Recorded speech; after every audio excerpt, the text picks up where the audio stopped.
Bien, bonjour à toutes et tous dans cette salle bien remplie, puisque nous avons, je crois, 25 personnes qui sont aussi en ligne sur la diffusion via Internet. Bien, vous êtes venus pour la présentation d'un ouvrage écrit par Jean-Christophe Ledubout et préfacé par Bernard Thibault.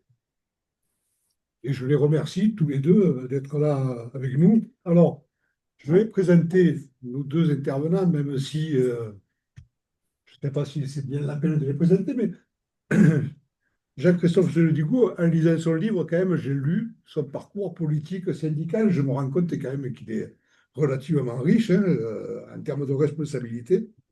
Alors, secrétaire général du STADGI CGT, puis de la Fédération des finances, membre du CES qui est devenu le CESE, directeur du Centre confédéral d'études économiques et sociales en 1995, membre de la CES, de la CEC de 92 à 2009, membre du bureau confédéral de 99 à 2009, puis conseiller confédéral jusqu'en 2013, membre du COR, du Conseil d'orientation des retraites de 2000 à 2013, membre du Conseil d'État sous le statut de service extraordinaire, euh, chevalier de la Légion d'honneur. Nous avons deux chevaliers de la Légion d'honneur quand même, voilà, qui a été remise par Anis et Leport en 2010. Puis après, sur le plan politique, hein, tu as eu différentes responsabilités jusqu'au membre du comité central du PCF de 1987 à 1996. Et là, je n'ai pas tout énuméré, voilà, parce que à la lecture du livre, chaque fois, il fallait y rajouter des lignes et ça devenait compliqué. Bon, concernant Bernard, nous le savons, il a débuté très jeune, hein, comme secrétaire général de syndicat, puis secrétaire général de secteur régional cheminot, et puis tout est allé très vite pour lui, hein. Bureau fédéral des cheminots, secrétaire général de la Fédé, CE confédéral, bureau confédéral, puis secrétaire général de la CGT de 1999 à 2013, administrateur représentant les salariés au Bureau international du travail jusqu'en 2014-2021. Puis tu as été un fervent défenseur des salariés au comité olympique, hein, des Jeux olympiques et paralympiques, où tu as fait adopter une charte du travail, la première dans l'existence des JO, hein. Et je crois que cette tâche t'occupe encore un peu dans la phase post-olympiade, mais aussi dans l'aide que tu apportes aux camarades qui vont suivre les JOP d'hiver de 2030. Alors voilà, nous sommes heureux de recevoir ces deux ces deux personnalités. Et là, on peut dire que vous avez une longue histoire à partager dans ces deux parcours militants bien remplis. Alors, une longue histoire. Mais une longue histoire, c'est le titre de cet ouvrage, écrit par Jean-Christophe, sous-titré Le syndicalisme, l'extrême droite et la démocratie. Alors, l'originalité de cet ouvrage est qu'il s'articule autour de ce que j'appellerais trois objets qui s'imbriquent. Il y a une longue histoire d'un militant, son engagement au Parti communiste français, et notamment à la CGT, les grands sujets qui lui ont été confiés, les grands dossiers qui lui ont été confiés par les deux organisations, mais surtout par la CGT, et un miroir, je vous dirais, le regard d'un militant expérimenté sur le présent, son analyse de ces temps que tu qualifies de troublés, et dans la période, on ne peut pas dire qu'ils ne sont pas troublés, voilà, que les militants d'aujourd'hui doivent affronter. Alors, je vais commencer par Jean-Christophe en premier lieu. Tu nous dis comment et surtout pourquoi tu t'es engagé dans ce livre d'écriture. Alors, tu nous dis que c'est autour d'un verre de vin blanc, mais il n'y a pas que le verre de vin blanc, quand même, voilà.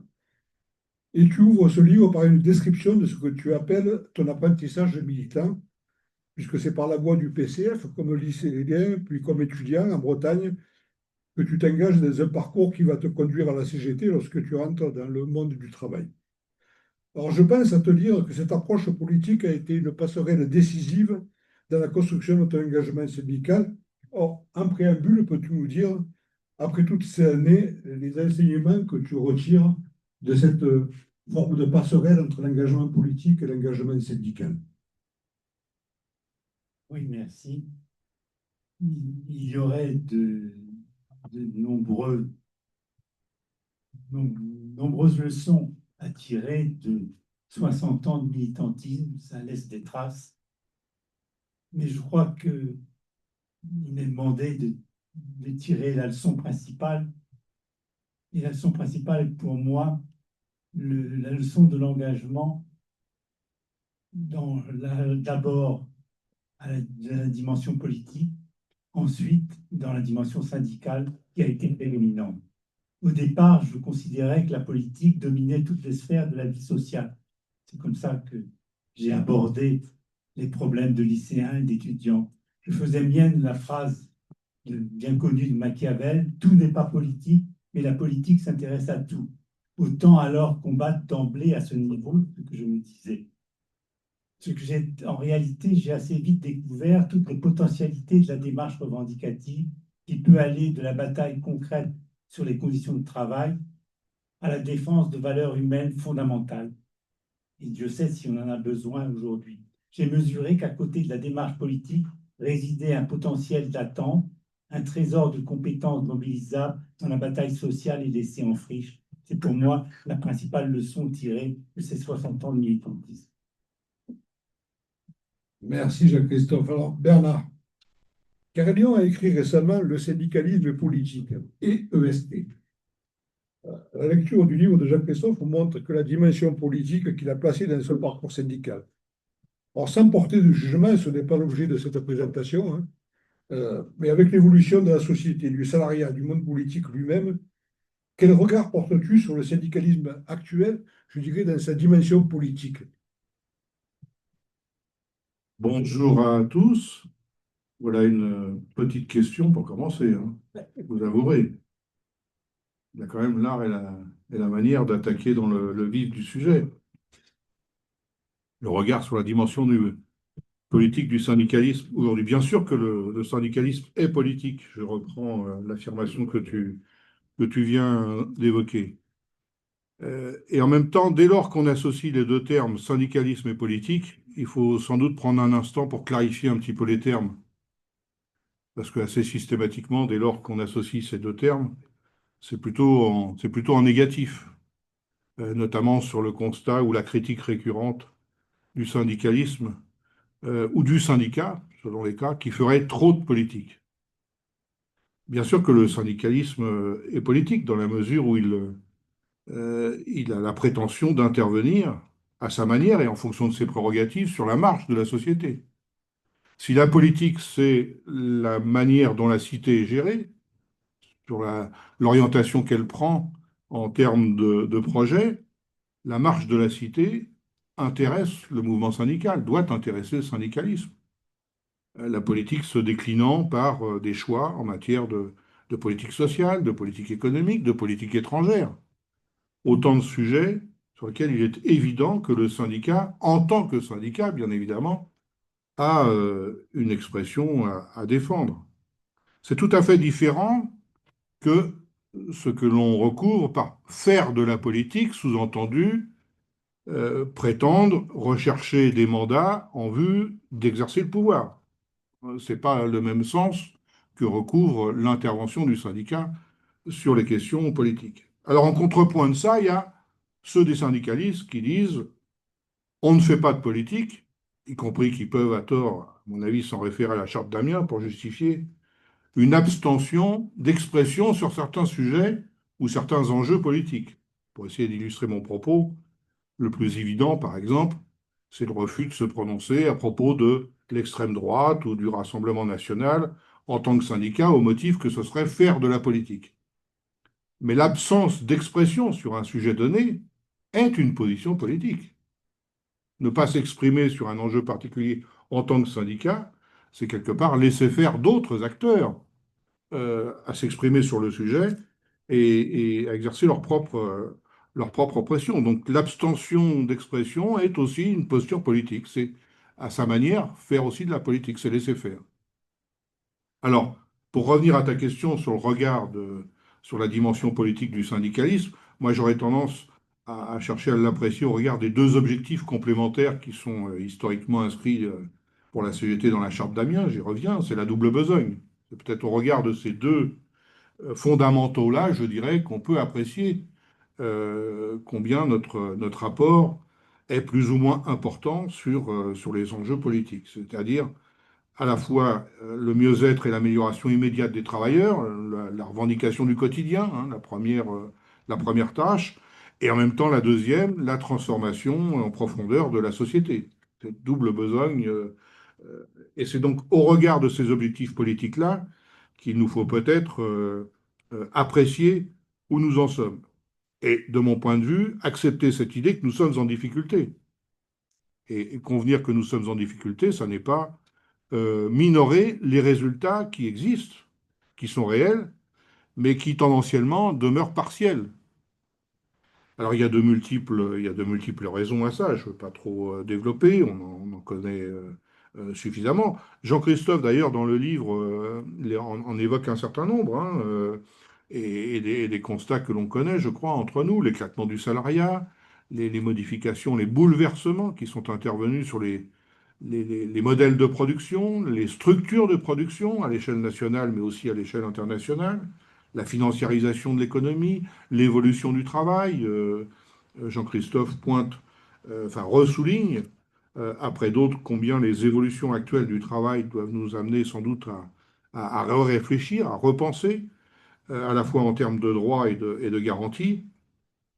Donc, au regard de ces deux objectifs politiques-là, contenus dans la charte, nous avons objectivement une certaine difficulté qui passe sans doute en termes de réponse par la problématique de l'implantation du syndicalisme de l'entreprise, parce que pour organiser un rapport de force, encore faut-il déjà exister, et c'est quand même sur cette base-là que nous sommes en difficulté, pour être en capacité à la fois de porter les revendications du quotidien et de prétendre, par des forces davantage coordonnées, plus largement coordonnées qu'elles ne le sont aujourd'hui, peser davantage sur le changement de société et en tout cas défendre nos visions et nos propositions.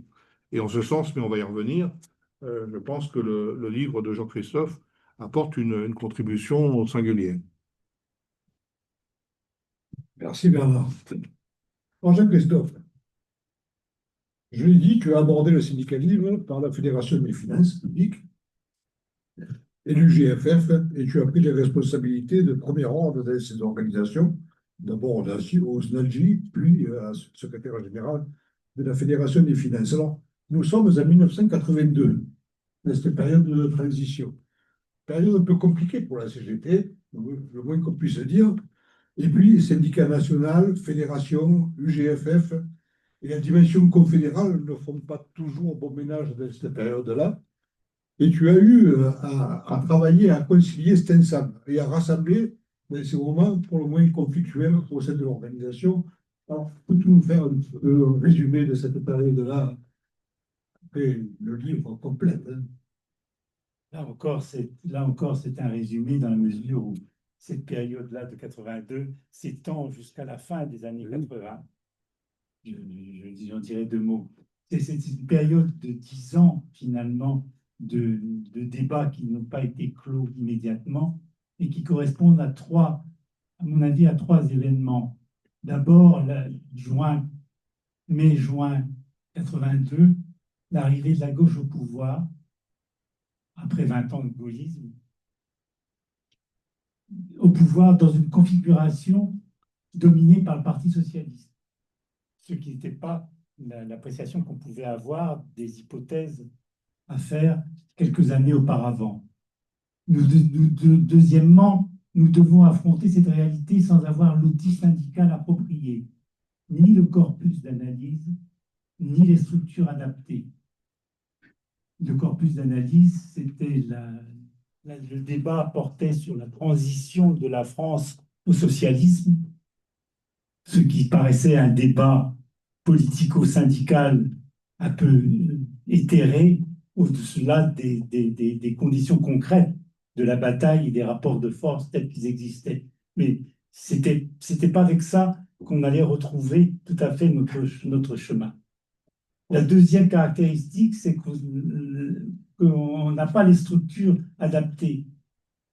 L'organisation syndicale reste marquée par les compromis de la période antérieure. C'est le début du processus de recomposition syndicale qui allait un peu plus se clore par la création de l'UNSA, de la FSU, de Solidaire, à la fin de la décennie 80, mais qui prend naissance dans la situation de 82.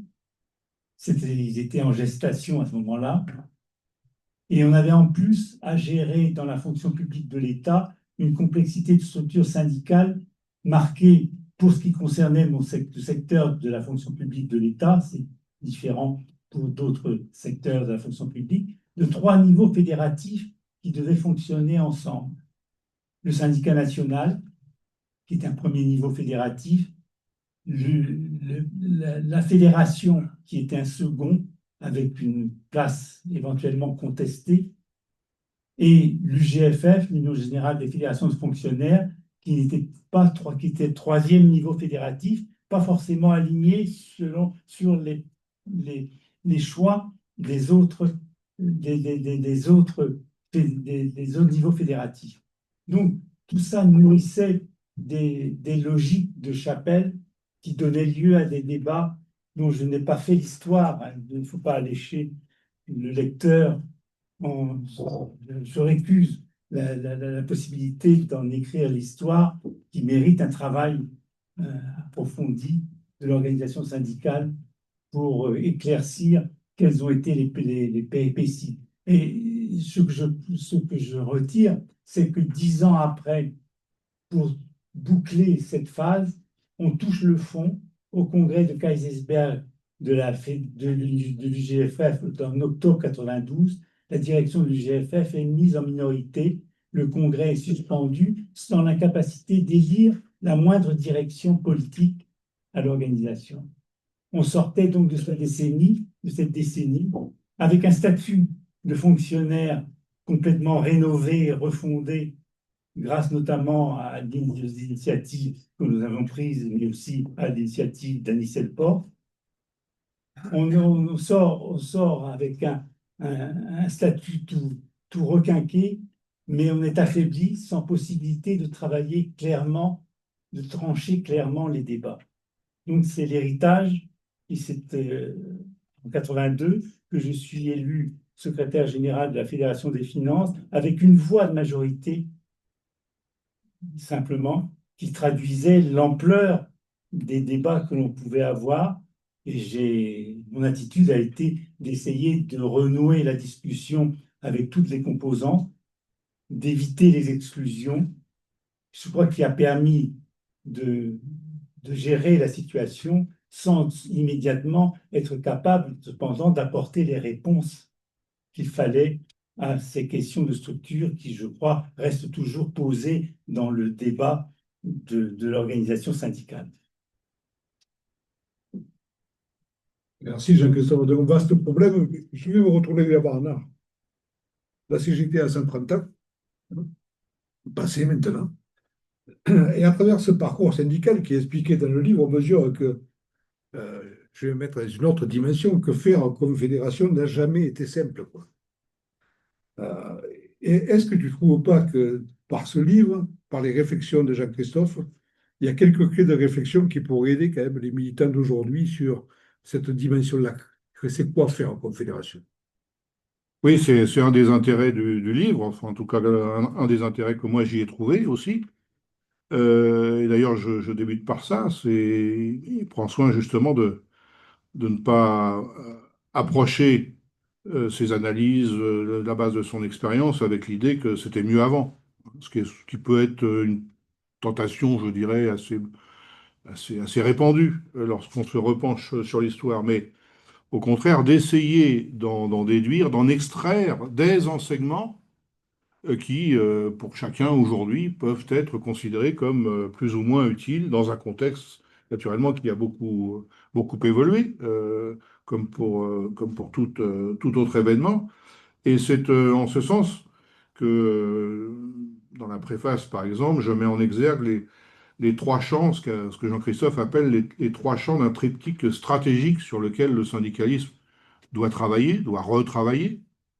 Le premier, c'est celui du travail, je l'ai un petit peu effleuré tout à l'heure. C'est peut-être une banalité que de le rappeler, mais le travail évolue beaucoup dans tous les domaines, dans tous les secteurs, sous différents éléments. C'est à la fois la structure des entreprises, ce sont les évolutions technologiques.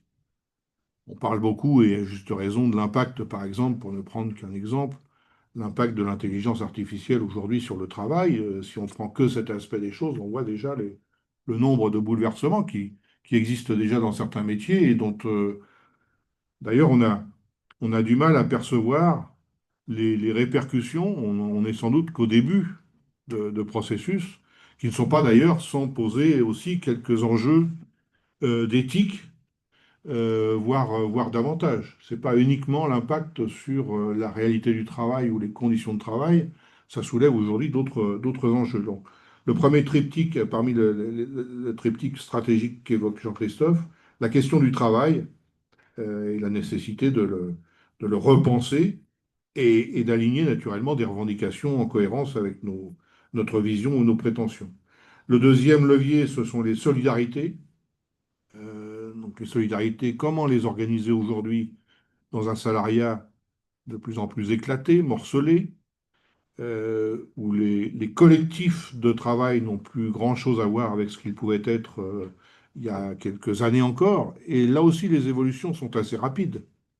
Et une réflexion à un instant T ne sera pas forcément valable dans 3 ou 4 ans, parce que les évolutions peuvent être très, très rapides.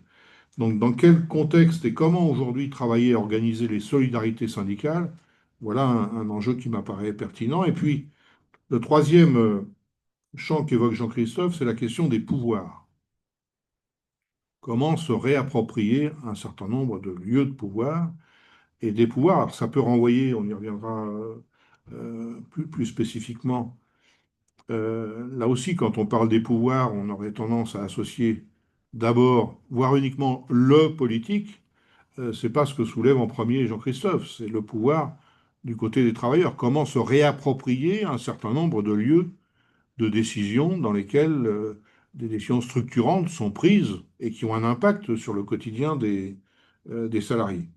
Donc voilà, ces trois thématiques. Alors, comme tous les lecteurs, on pourra considérer que plus qu'un triptyque, il y a peut-être un quatrième enjeu stratégique, il y en a peut-être un cinquième. Ça, c'est tout l'intérêt. Mais Jean-Christophe développe sur ces trois piliers, et ce qui m'apparaît, entre autres, pertinent, y compris pour les militants ou l'organisation d'aujourd'hui, qui, naturellement, s'interrogent sur la manière de progresser et d'améliorer son rapport de force. Si, alors Jacques-Christophe, on va revenir à ton livre.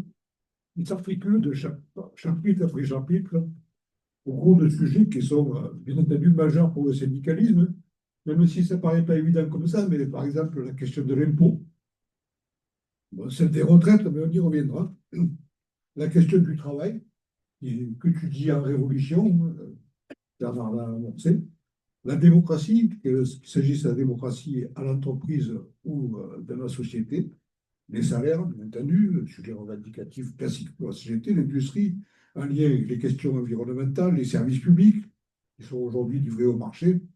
Alors, autant de thèmes que tu as traités dans ce long parcours syndical.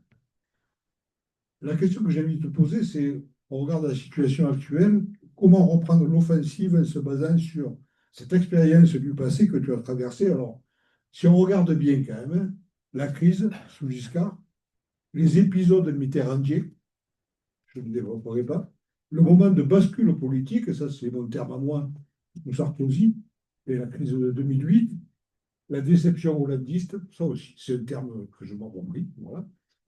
Toi, tu as traversé tout ça quoi, dans ce parcours, et tu dis maintenant comment réfléchir à reprendre l'offensive. Oui, chaque période, sous-période que tu as évoquée mériterait un examen particulier, parce que mais elle réfère tout à une même question, à mon avis, qui traverse l'ensemble des problématiques.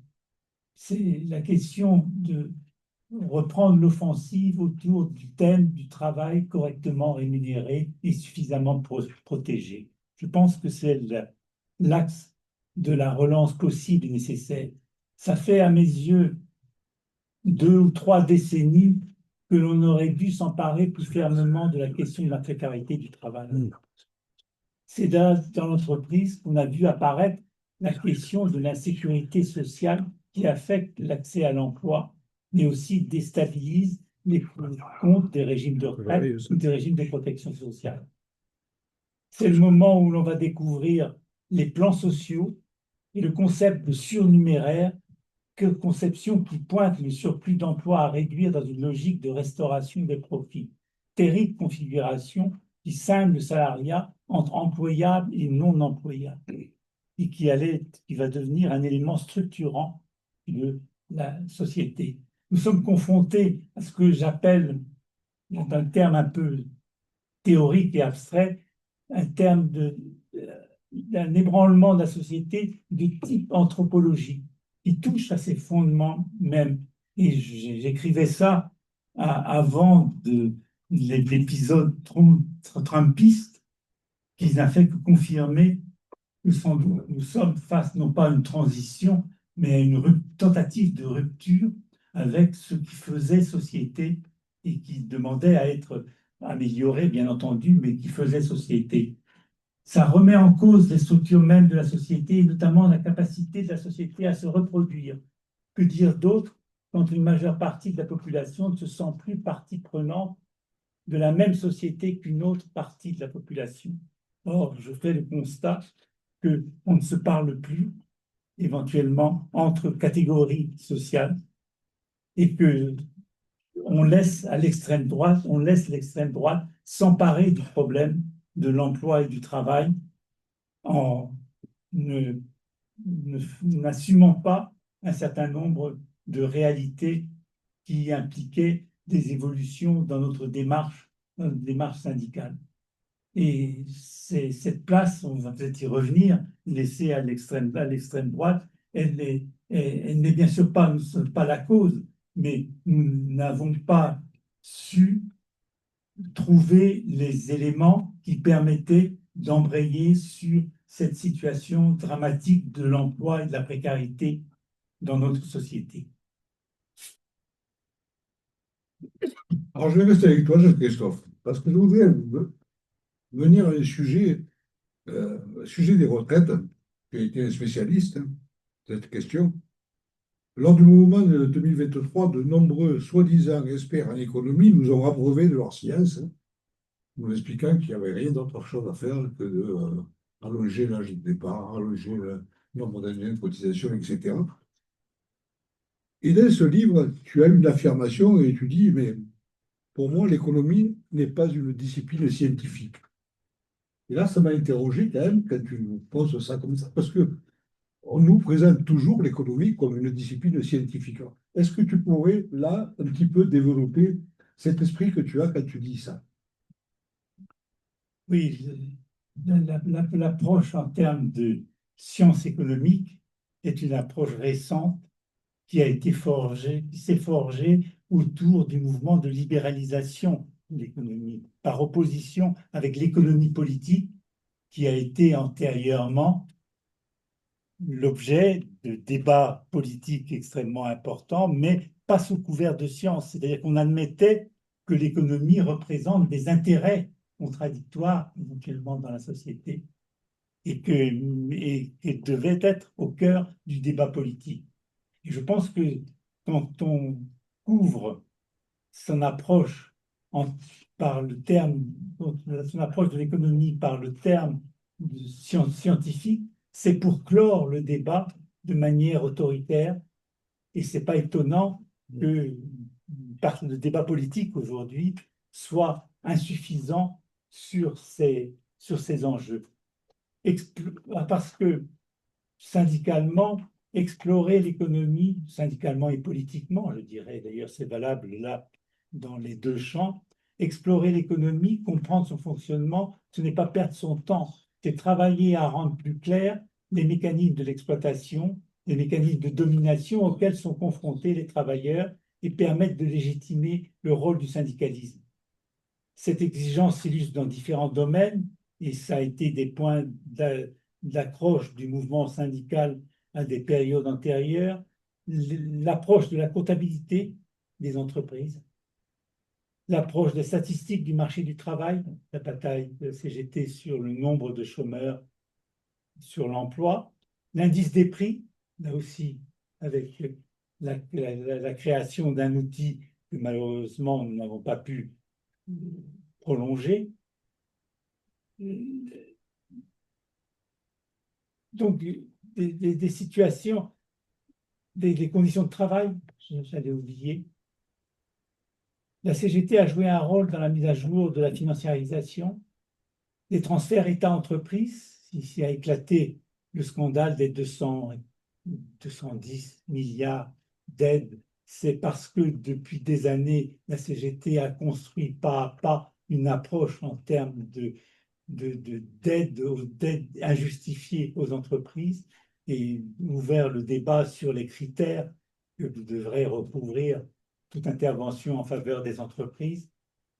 Donc, on a joué un rôle dans l'identification de ce transfert État-entreprise et de la cotisation sociale, l'importance de la cotisation sociale, comme un prélèvement qui n'est pas de même nature que le prélèvement fiscal. Ça rejoint le débat que tu évoquais sur la fiscalité, qui ne relève donc pas, contrairement à l'approche qui encore ces jours derniers accaparait le débat politique, l'assimilation des déficits sociaux au déficit de l'État.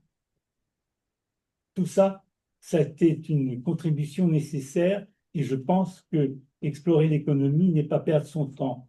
Ça a toujours été un axe important d'intervention. Je citerai trois ancêtres du mouvement syndical. Auguste Peffer, secrétaire de la Fédération du Livre, qui veut fonder une véritable science du travail, qui veut opposer à la science économique cette science du travail. Alphonse Mérène, de la métallurgie, qui tire son expérience de dirigeant de la fédération sur un travail d'analyse approfondie sur le patronat et sur les structures économiques. Tout ça, on est au début, à la fin du 19e ou au début du 20e siècle. Et celui qui a été le plus profond dans cette démarche, c'est Fernand Pelloutier, le père des bourses du travail, qui était persuadé que les travailleurs ont besoin d'un travail patient d'organisation syndicale et d'éducation avant de pouvoir espérer renverser la société capitaliste. Mais ça, entre guillemets, c'était ce qu'il citait.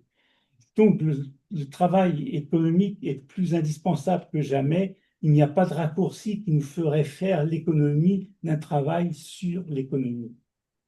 Voilà, je pense, l'enjeu qui a toujours été présent dans la démarche syndicale, avec des hauts et des bas dans l'appréhension, des débats vifs parfois, depuis les années 50 avec Lebrun, puis après avec Jean-Louis Moineau, qu'on a le plaisir de retrouver dans la bataille syndicale de la CGT sur des thèmes qui lui étaient chers.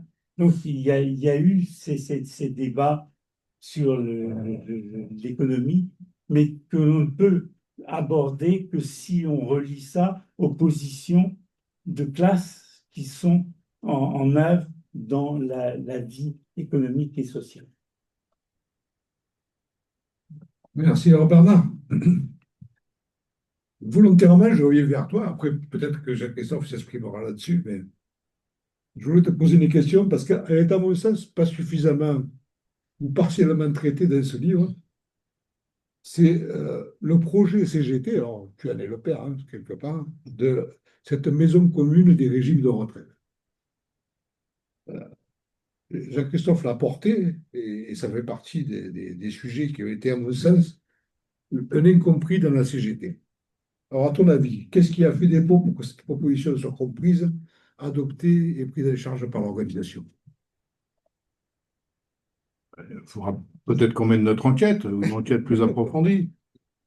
Mais alors déjà, effectivement, Jean-Christophe, et ça ne surprendra pas grand monde ici, je pense, consacre tout un chapitre sur la problématique des retraites, et c'est assez logique au regard dans ses différents investissements. Il a été plusieurs années en charge de ce dossier-là au niveau du bureau confédéral, avec d'autres camarades, je pense à Migeot, qui est aussi présente dans la salle, qui est tresse des lauriers d'ailleurs dans le livre, je le dis au passage, cher Migeot.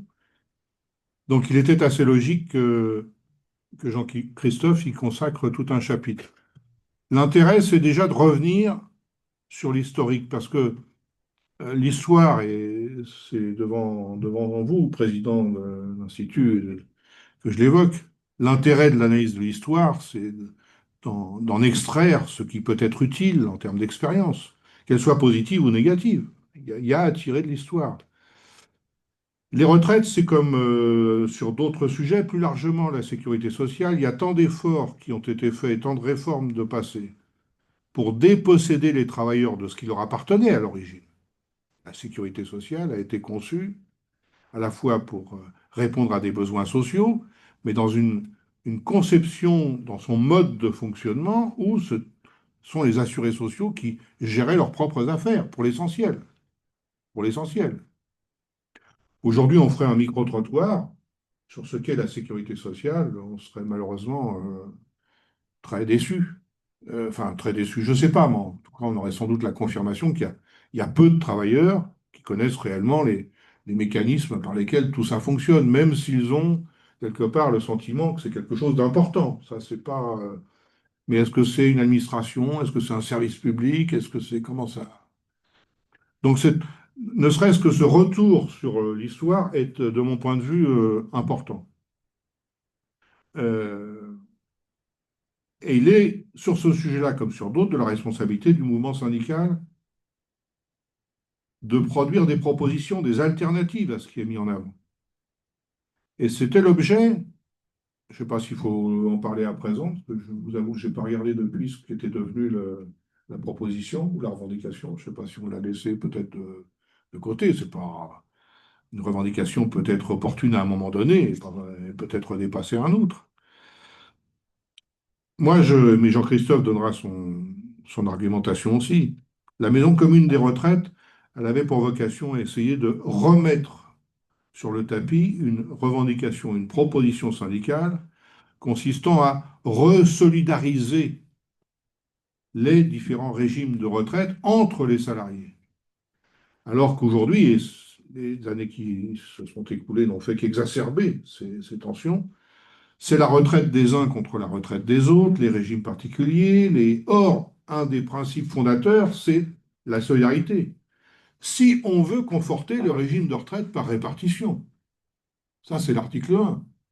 Dès lors qu'on abandonne ce concept-là, effectivement, on peut glisser sur bien d'autres propositions, voire revendications, capitalisation par-ci, retraite à points par-là. Enfin, il y a d'autres hypothèses, il y a d'autres pistes. Donc, l'objectif, de mon point de vue, consistait aussi à montrer des alternatives à ce que les experts économiques voulaient prétendre, à savoir réduire le champ des débats à la durée de cotisation, le niveau de la cotisation, le montant de la retraite, enfin les variables que l'on connaît. Alors, à mon avis, il y a eu deux écueils. Il y a deux écueils. C'est d'une part, je l'évoquais un petit peu, euh, une méconnaissance des mécanismes qui prévalent aujourd'hui, même s'il y a eu pendant des années, je pense à les années qui ont précédé la réforme de 2003, par exemple, mais même après, 2003-2010, comment ça fonctionne tout ça? Même dans le corps militant, il y a eu beaucoup d'efforts de fait au niveau de la Confédé pour faire des stages de formation, pour permettre à un plus grand nombre de militants, comme en d'autres domaines, d'être davantage outillés, armés, pour mener le débat contradictoire dans les entreprises. Mais donc, une grande mécanique, et puis une grande méconnaissance, pardon.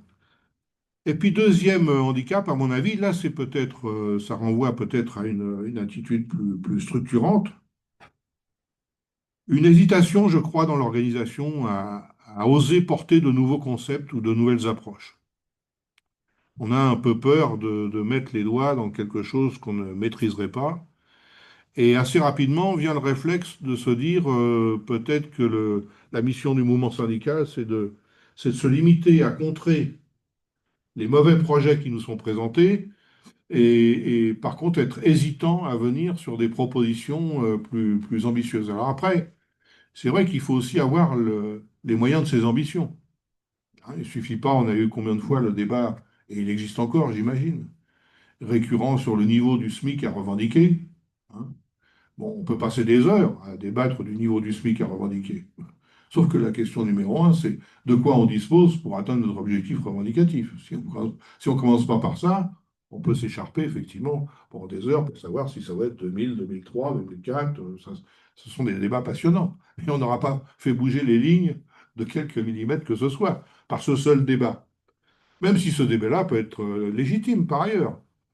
Le travail qui avait été fait, et tu l'évoquais, le travail que faisait la CGT sur l'évolution de l'indice des prix, participait dans la bataille idéologique à tenir le crachoir, considérant que nous, on avait notre idée des indicateurs qu'il fallait retenir pour mesurer la véritable évolution des prix, et non pas les indicateurs officiels qui, de notre point de vue, ne tenaient pas compte d'un certain nombre de contraintes pour les foyers. Donc, je crois que l'autre hésitation, un peu, sans doute dans une moindre mesure, avec le nouveau statut du travail salarié, un peu le même type de débat, est-ce qu'il faut venir sur une posture qui aurait la prétention, euh, en fait, de placer plutôt la revendication syndicale au centre de la table des négociations, plutôt que d'être systématiquement sur les revendications patronales. Parce que ne pas être porteur d'un certain nombre de visions ou d'ambitions, quitte à ce que le projet ou la vision ne soit pas totalement achevé. Mais nos propositions ne sont pas à prendre ou à laisser de A jusqu'à Z. Mais avoir cette ambition, ça a comme conséquence d'être surtout sur la défensive et d'être cantonné à essayer de résister aux seules revendications patronales qui, elles, sont systématiques, parce que la machine à idées, de ce côté-là, elle fonctionne.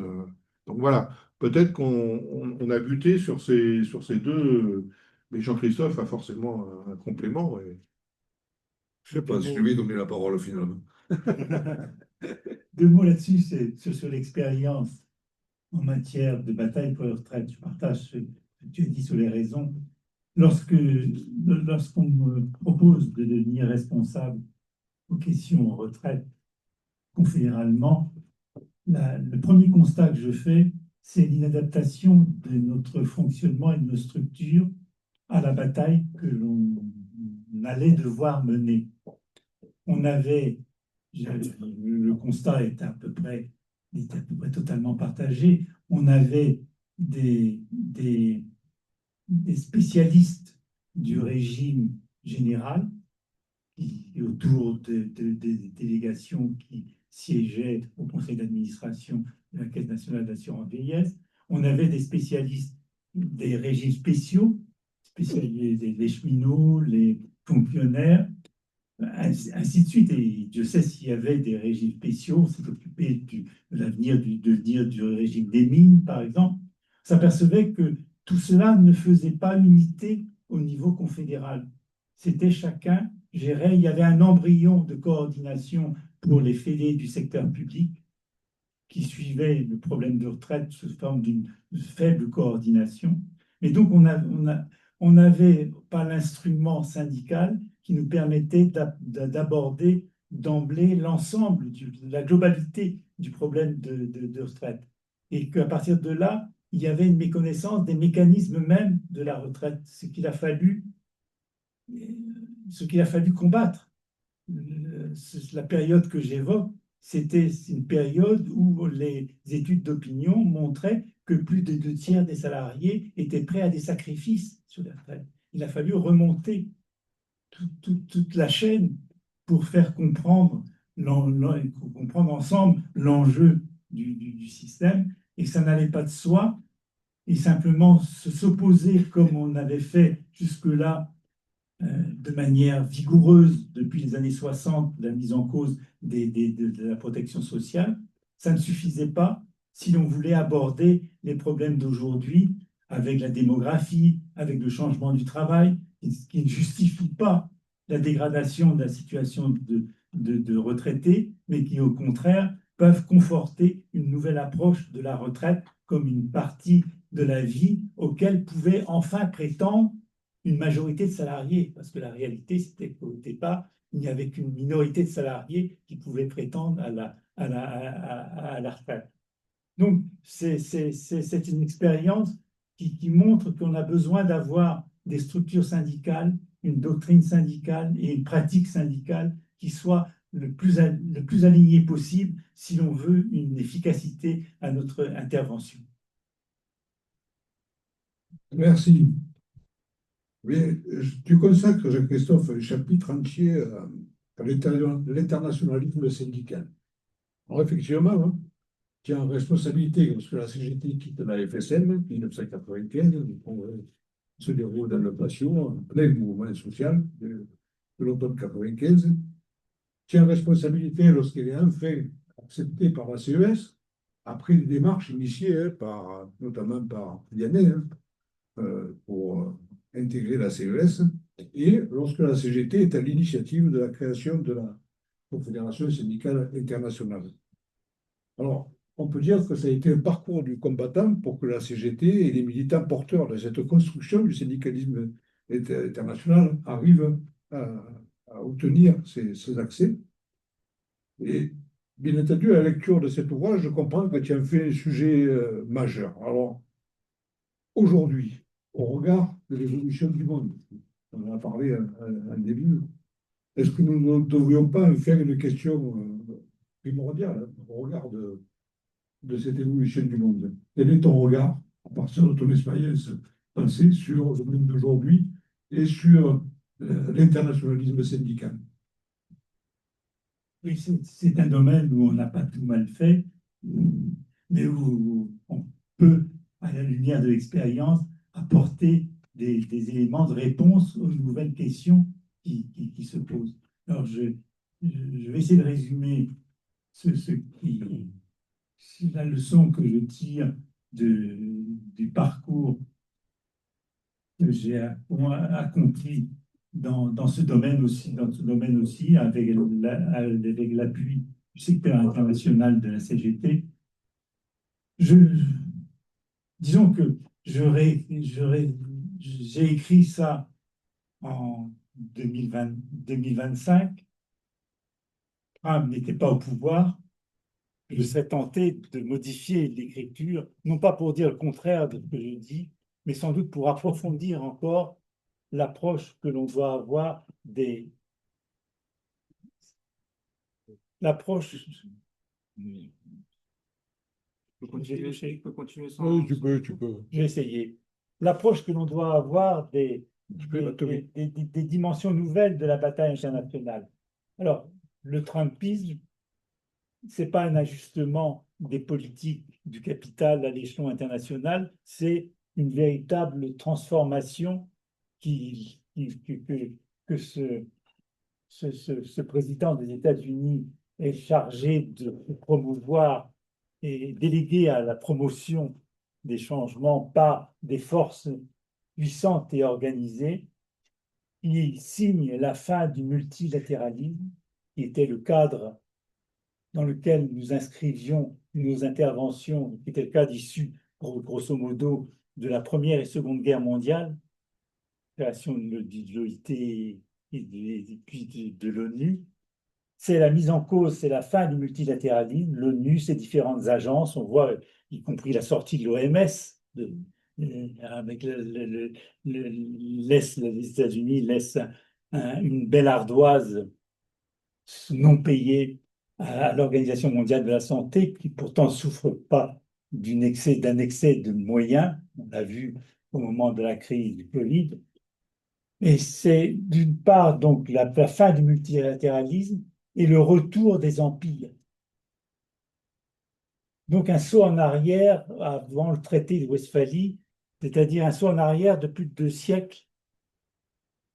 On voit apparaître le thème qui n'est pas un thème simplement de marketing, qui est une colonne vertébrale de l'intervention, du changement de logique de l'intervention des États. La Grande Amérique, la Grande Amérique, ça renvoie à une idéologie profonde des Américains, qui a son pendant du côté de Poutine avec le panslavisme et l'esprit grand russe, où on retrouve une communauté d'approche finalement des visions de la domination d'un État sur une zone impériale, et le monde serait géré en fonction de ces rapports de force et de cette réalité probablement autour de trois pôles qui se confronteraient en permanence aux rapports de force et qui feraient fi des règles internationales. Alors que devient la question de la souveraineté dans cette situation? Mais simplement, je pense que la- l'aspect nouveau que je voudrais mettre en valeur, c'est que la souveraineté, l'approche de la souveraineté ne peut plus être simplement nationale et étatique, ce qui était la forme historique dans laquelle elle s'est développée. Je rappelle d'ailleurs de ce point de vue le débat au sein du Conseil national de la résistance mené par la CGT pour imposer sa vision de la nationalisation. C'est la CGT qui a voulu que dans le texte même, qui est préambule de la Constitution aujourd'hui, mais dans le programme du CNR, on parle de propriété collective face à l'approche qu'on voulait nous imposer de nationalisation-étatisation. Le délégué de la CGT au CNR se bat jusqu'à obtenir, dans je ne sais plus quel numéro d'article, 9 je crois, que cette formulation soit retenue. Je prendrai une image pour illustrer ce à quoi on est confronté, c'est-à-dire à ces grandes firmes qui aujourd'hui font la logique des rapports de force internationaux, une politique qui privilégie les grandes firmes. Il faut se souvenir, faut prendre en compte le fait que l'infrastructure internationale est composée par les grandes multinationales qui représentent 50% du commerce mondial, une bassine sur le marché, mais la moitié des échanges internationaux ne se font pas dans le cadre du marché, mais dans le cadre de la gestion des flux. Un tiers de l'investissement international, c'est ces grandes firmes multinationales. Le quart de la main-d'œuvre employée à l'échelon du monde, c'est ces firmes multinationales. C'est-à-dire sous couvert de libéralisme, elles ont pris le pouvoir, et un pouvoir qui est illibéré, et un pouvoir qui est illibéral, qui est là largement lié au rapport de force. C'est là que je prends une image, c'est faire rentrer ces multinationales faire adopter une conduite qui prenne en compte les intérêts sociaux ne peut plus se résumer à vouloir faire rentrer l'image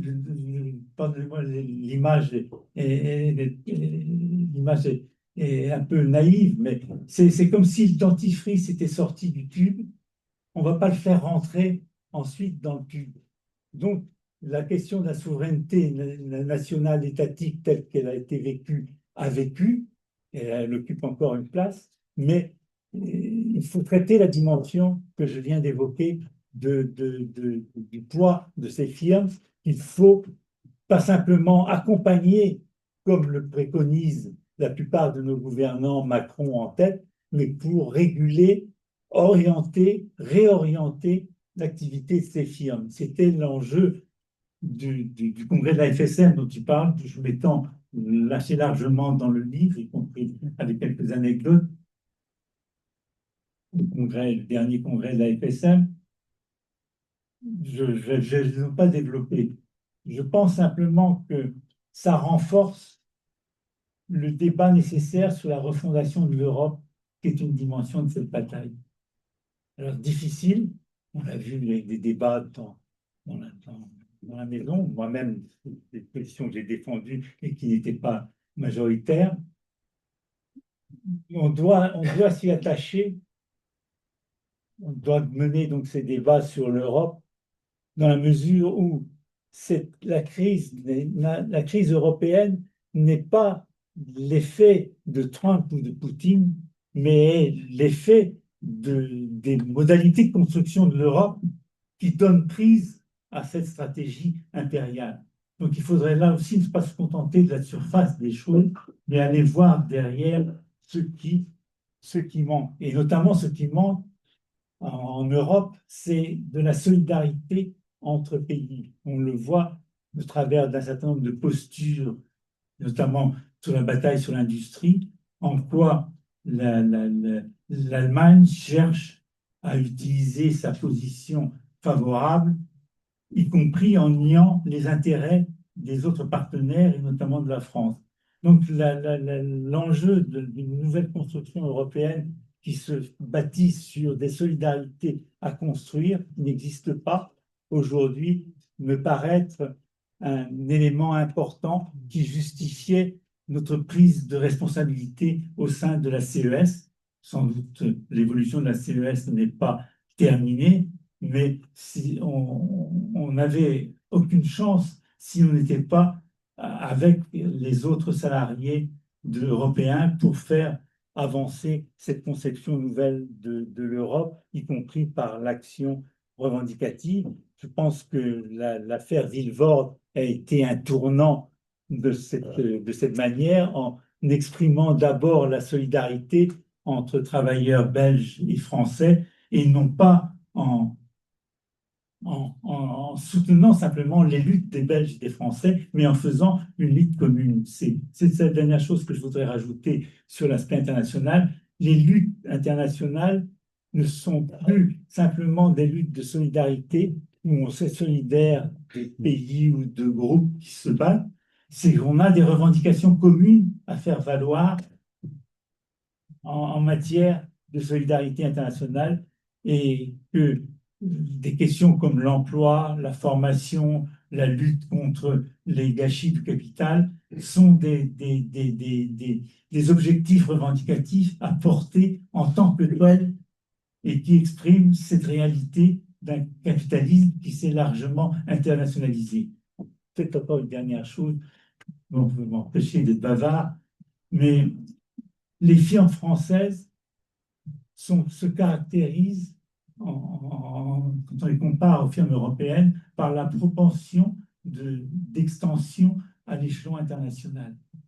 C'est les firmes françaises qui ont le plus de salariés dans des filiales qui sont situées à l'étranger et qui font concurrence avec les productions de l'affaire de l'automobile.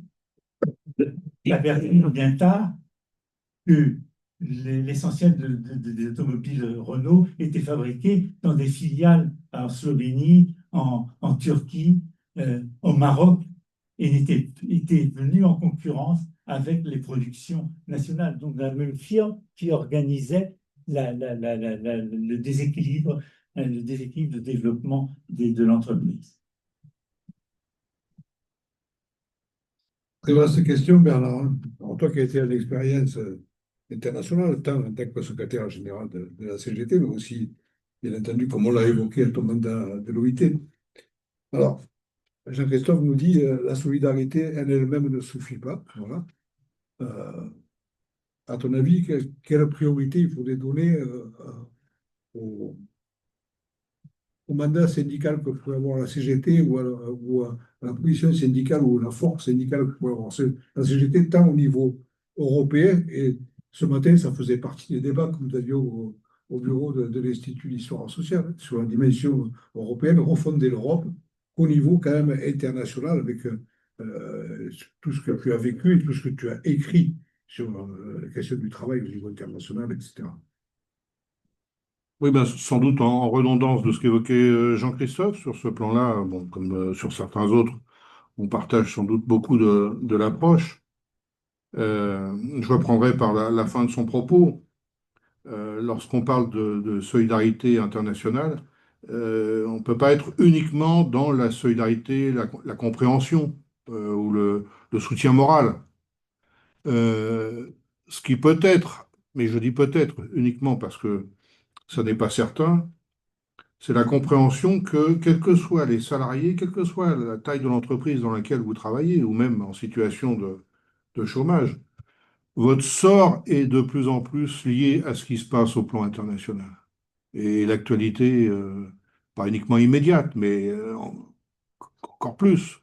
Et je ne parle pas simplement des oppositions entre pays, entre régimes, structurellement, économiquement. Jean-Christophe rappelait quelques chiffres, effectivement.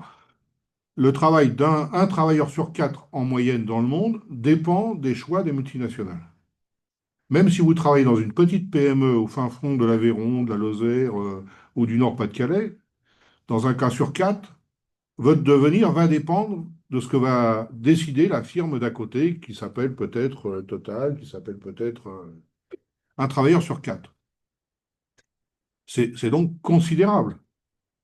Euh, et donc, il y a vraiment besoin, alors peut-être que ça peut être un sujet aussi, c'est sans doute un sujet de travail pour la direction confédérale, avec ses syndicats, de regarder si nos syndicats, parce que c'est là aussi sur le terrain que les choses se jouent, sont suffisamment armés, ont la conscience que la dimension internationale, aujourd'hui, là aussi, le syndicat est attendu, je crois, de la part des travailleurs, pour aider à la compréhension de certains mécanismes, et surtout pour aider à éclairer sur le fait que ce qui se passe sur un autre continent a un impact ou aura un impact très direct et très concret sur nous à cet endroit-là, peut-être d'ici peu. Euh, donc naturellement, toujours dans nos textes, l'expression de solidarité vis-à-vis de ceux qui se battent contre l'injustice, contre l'atteinte aux libertés, faut continuer à l'exprimer. Il n'y a pas de débat entre nous, je pense que c'est pas là-dessus que pose le problème. Là où il faut peut-être qu'on progresse, c'est la bonne compréhension des mécanismes des enjeux à une échelle plus large, avec toujours cette tendance à laisser entendre aux travailleurs que de toute façon, ce sont que des petits pions et qu'ils ne peuvent pas y faire grand-chose, c'est des enjeux qui les dépassent, etc. J'en passe et des meilleurs. Le syndicat, il a aussi une vocation d'éducation populaire sur ces questions-là. Et moi, je ne vous cache pas, excusez-moi de faire référence à un autre livre, pour lui, c'est la présentation de celui de Jean-Christophe, mais c'est aussi ce qui m'avait incité à la rédaction du bouquin en 2016, de la Troisième Guerre mondiale et sociale. Le titre, bon, j'avais hésité sur ce titre. Et j'avoue qu'avec le recul, je pense qu'il était très bien ce titre. Enfin, c'est pas parce que. Mais, bon, le livre est pas mal, merci Maryse. Non, mais c'était avec cet objectif, si vous voulez, de rendre plus accessible à un corps militant qui a répondu d'ailleurs, parce que j'ai fait beaucoup de débats, il y a eu un réel intérêt. Enfin, bon, naturellement, ça fait plaisir quand vous commettez quelque chose et qu'il y a du répondant. Il y avait de l'appétit. On voyait qu'il y avait de l'appétit dans l'organisation à mieux appréhender. Alors, en abordant la question du droit international, là aussi, c'est une prétention sur le plan syndical qu'il ne faut pas abandonner. Quel droit international du travail? Alors aujourd'hui, ça peut apparaître complètement paradoxal à un moment où les droits les plus fondamentaux sont piétinés euh, par plusieurs régimes, hein, Bush n'étant qu'un éléphant parmi d'autres, hein, voire un mammouth. On peut même parler de mammouth, lui, plus qu'un éléphant, c'est peut-être un mammouth. Mais derrière lui, il y a une approche politique. Au-delà du style et du personnage, c'est le front politique qui est important. Et l'OIT fait partie des agences des Nations Unies qui sont aujourd'hui sacrifiées au titre d'une vision politique qui tourne le dos à ce concept laborieusement élaboré au lendemain de la Deuxième Guerre mondiale, où le sort des uns et des autres est lié à l'échelle de la planète, même si ça n'a pas empêché d'autres conflits, on le sait bien. Et le principe même de convention internationale du travail, aujourd'hui, ça semble complètement décalé par rapport à ce qui se passe. Et ceux, naturellement, qui sont les plus grandes victimes de la perte de pouvoir, même si ce pouvoir est limité des institutions internationales des Nations Unies, ce sont les plus faibles. C'est naturellement les plus faibles qui vont être encore plus marginalisés, plus précarisés, dans la mesure où, sur un certain nombre de sujets, il n'y a que les textes, les normes internationales sur lesquels s'appuyer pour prétendre imposer des limites à des gouvernements particulièrement autoritaires. Euh, la soumission de la marche du monde au monde des affaires, hein, c'est une phrase qu'on a déjà utilisée et quelque chose de redoutable. Et de ce point de vue-là, oui, on a peut-être des réflexions à avoir pour dans le contexte d'aujourd'hui, voir comment mieux armer, je pense aux syndicats sur le terrain, les camarades pour faire en sorte que ces questions-là soient abordées, soient traitées et que des opinions, des analyses de la société soient plus largement partagées auprès des travailleurs, parce qu'encore une fois, je suis convaincu que sur ces questions-là aussi, l'opinion de la société peut être attendue sur les lieux de travail. Merci. Alors, je vais vous poser, avant de terminer, après je vous laisserai qui veut la parole, peut-être que vous avez des questions à poser à vos intervenants. Je voudrais terminer par une question qui va s'adresser à vous deux. C'est la question de l'extrême droite, puisque le titre, le sous-titre du livre, c'est Syndicalisme, extrême droite, démocratie. Alors bon, l'extrême droite, on monte en France, en Europe, ailleurs dans le monde. On se rend compte que le combat que nous menons contre l'extrême droite et ses idéologies ne se peut plus se satisfaire d'un discours moralisateur, je dirais. Il y a des choses qui fonctionnaient il y a des années, hein, parce qu'il y avait encore un souvenir présent, hein, des questions du nazisme en Allemagne, du fascisme en Italie, euh, du régime de Vichy, etc. 80 ans après, on se rend compte qu'il y a une forme de dilution de ces questions-là. Et donc, pour conclure, Bernard d'abord, puis je terminerai avec Jean-Christophe, mais comment le syndicalisme aujourd'hui peut-il apporter une pierre à cet édifice qui est identifié dans le livre de Jean-Christophe comme un nouveau rapport aux politiques? À toi d'abord, Bernard. Oui, alors c'est une petite question pour finir notre rencontre, hein. La question de l'extrême droite et plus largement notre rapport aux politiques. Bon, c'est sans doute une banalité de dire qu'on passe en France d'une phase, comment dire, d'une phase d'influence grandissante de l'extrême droite à une phase d'hypothétique accès au pouvoir de l'extrême droite. Il ne faut pas tourner autour du pot. Sophie écrivait, il est minuit moins le quart. Bon, je fais référence à la production récente. Je ne développe pas ici. Je pense qu'on en est tout à fait conscient. Alors, pour moi, je vois deux enjeux à la fois différents mais complémentaires pour essayer de faire face à cette situation. Dans laquelle, encore une fois, en tant que syndicat, on ne peut pas être indifférent, voire comme d'autres.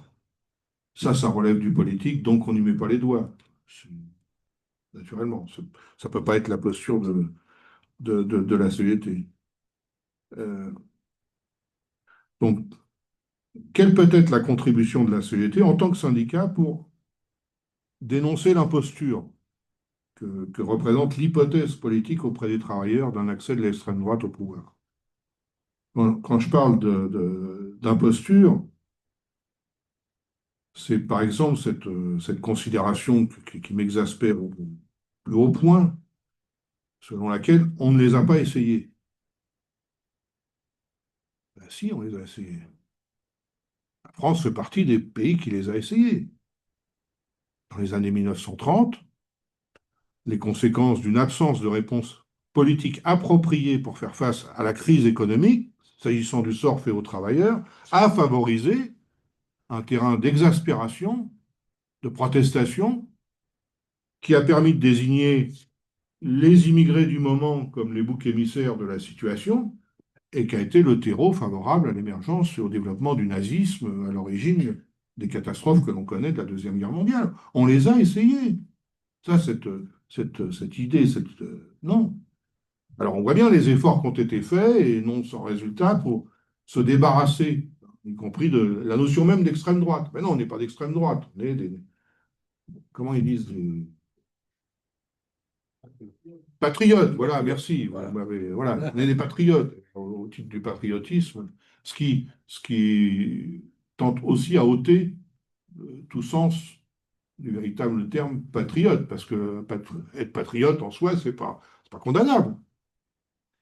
Mais il y a un détournement des mots et de leur usage qui est. Donc on les a déjà essayés.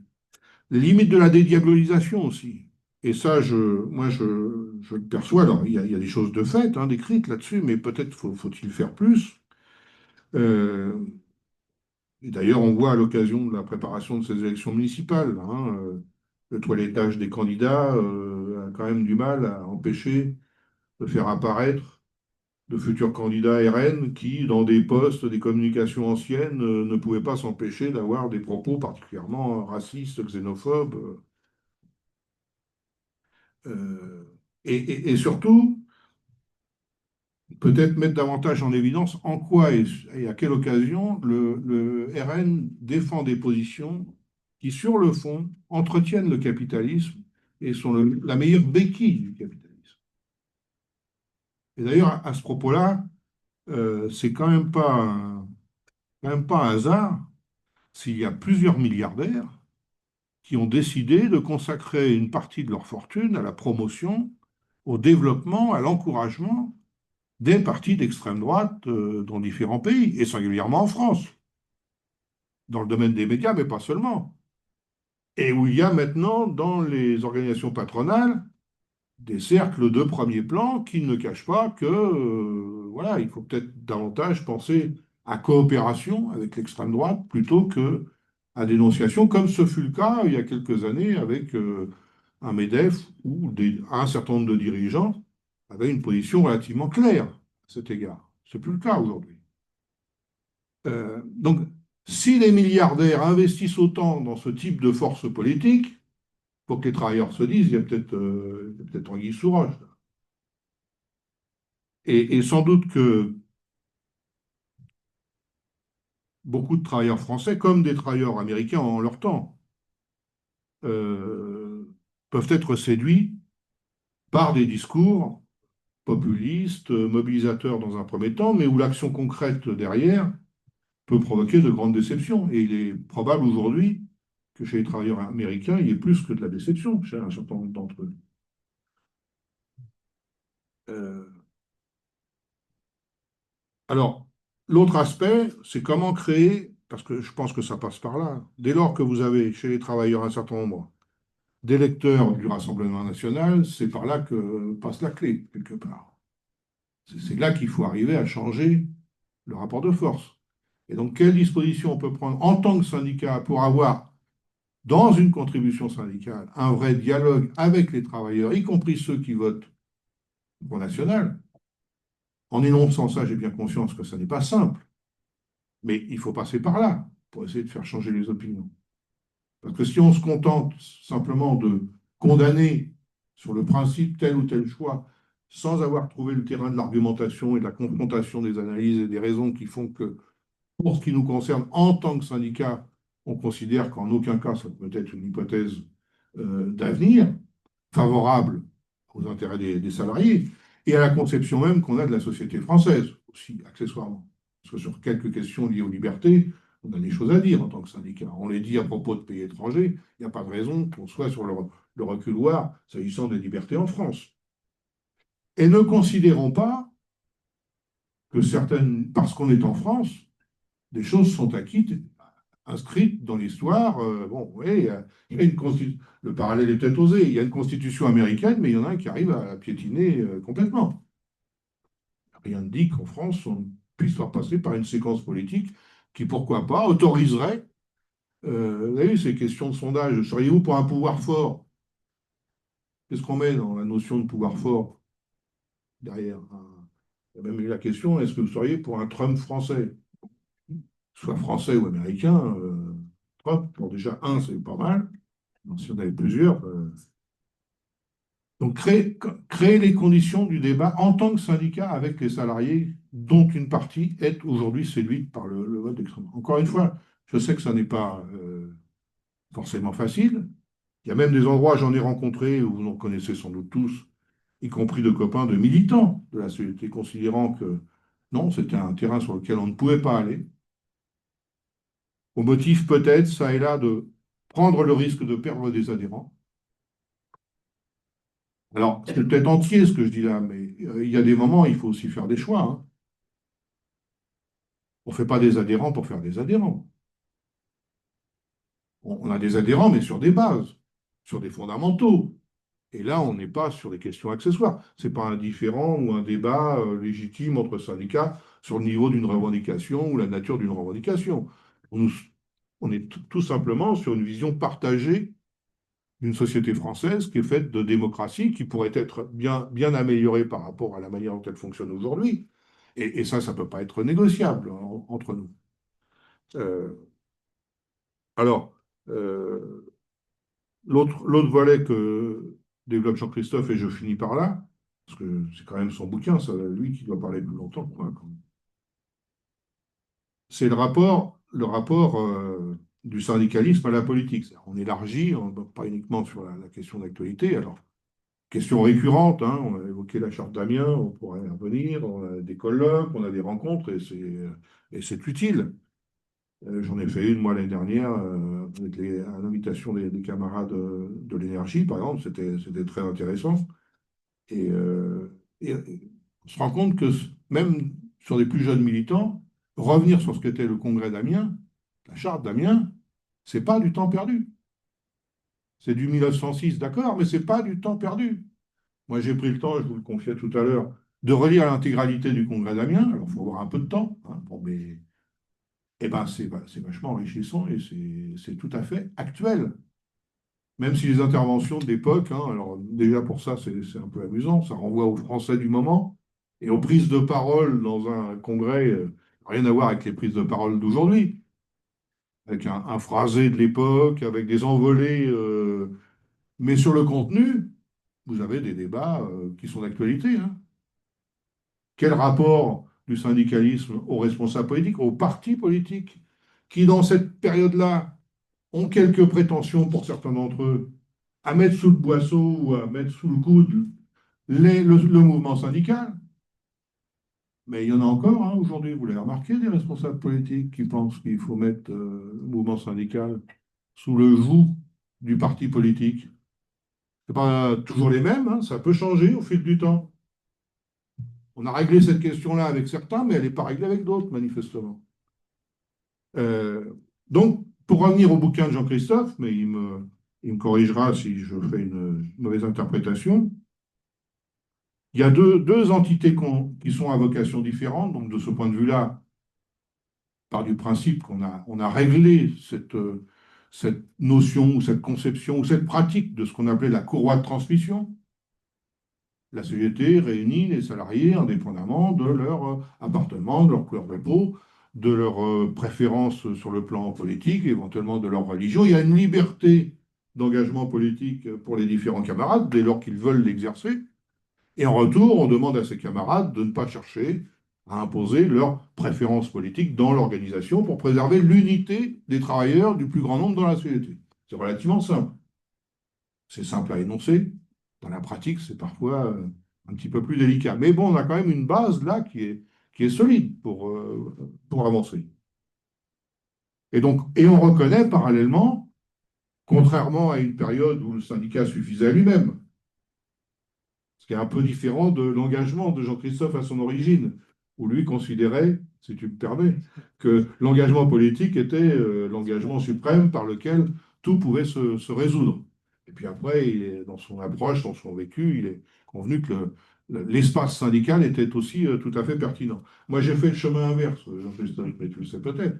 Moi, c'était l'engagement syndical et je me suis engagé politiquement, ce qui n'est, je le rappelle, pas une obligation dans la société, de s'engager dans un parti politique.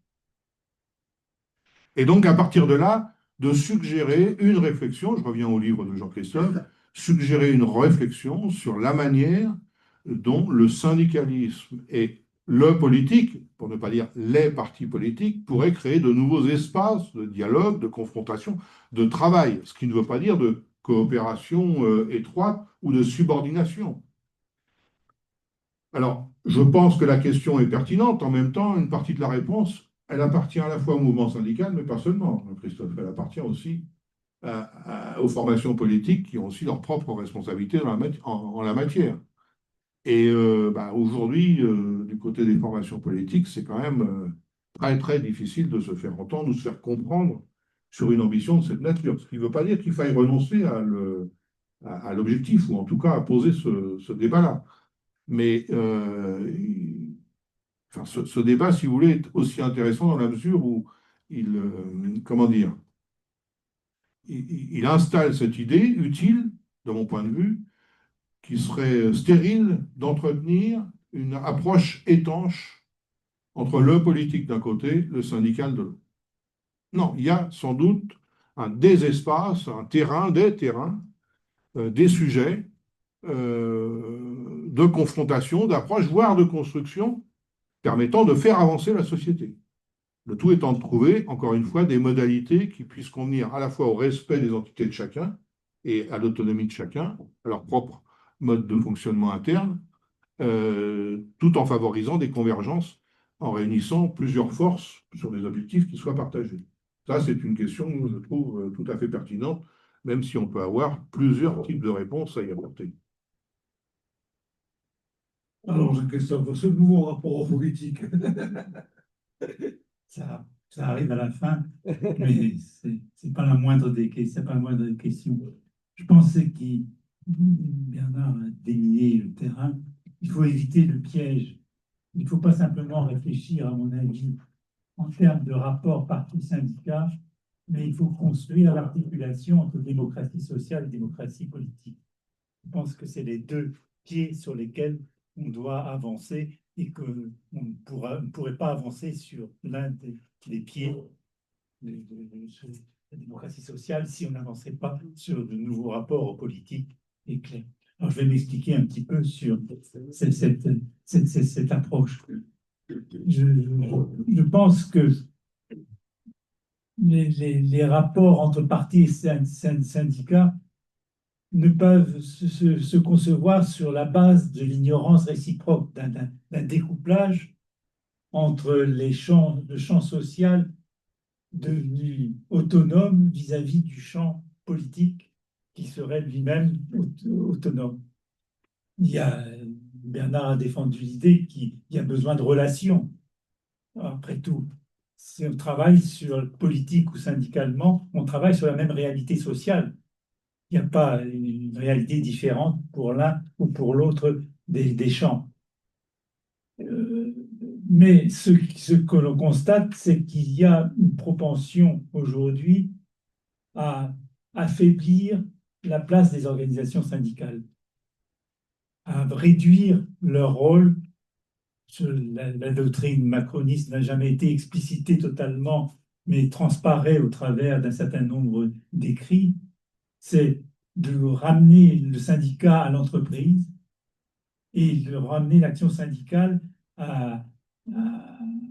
au salaire, au partage du profit qui peut se réaliser dans le cadre de l'entreprise, quitte à occulter le fait que le partage des profits dépend de la manière de produire et que donc il faut s'attaquer à la manière de produire et pas simplement à la redistribution des richesses. C'est une grande leçon aussi à avoir. Mais c'est la tentative de faire du social une sorte de ghetto social détaché des conditions générales de l'activité économique et des choix de politique économique sur les principales options stratégiques ouvertes à la société. Je me rappelle un débat que j'avais eu avec Jean Gandois, qui était pas à l'époque président du MEDEF, du CNPF, mais dans une phase antérieure, débat qui portait sur le droit d'intervention des salariés et où, en patron ouvert, entre guillemets, il admettait que l'essentiel des décisions en nombre, devait être prise en concertation avec les salariés de l'entreprise. Mais je lui demande, j'interpelle en disant, mais il disait, l'entreprise doit garder certaines décisions pour la direction et pas partager. Je lui demande, mais quelles décisions partage et quelles décisions vous gardez pour la direction de l'entreprise? Ah, bien entendu, toutes des décisions stratégiques et financières, les 5% restants étaient des décisions structurantes qui déterminaient l'avenir de l'entreprise et les conditions, ce qui était symptomatique de l'ouverture bien cadenassée qui était faite au rôle des organisations syndicales.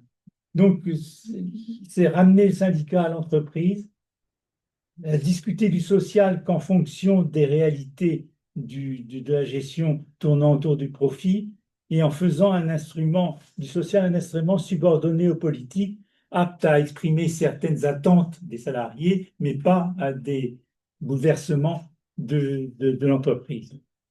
Donc, cette tentation de réduire la place du rôle des syndicats va avec ce qui apparaît nettement, que j'avais privilégié dans le livre et qui se confirme par les événements, c'est l'enjeu de la démocratie sociale, ouvert là, cette semaine par la publication d'un livre que je conseille de lire ou de lire les critiques de ce livre, qui cherche, en s'appuyant sur l'expérience de ces dernières années, à ramener, sous couvert d'élargissement de la démocratie sociale, en réalité à restreindre le pouvoir des salariés dans l'entreprise.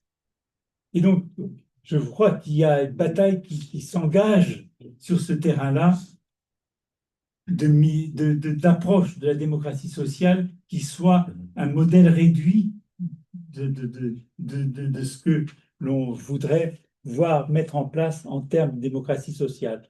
Ce n'est certainement pas la bonne approche, car c'est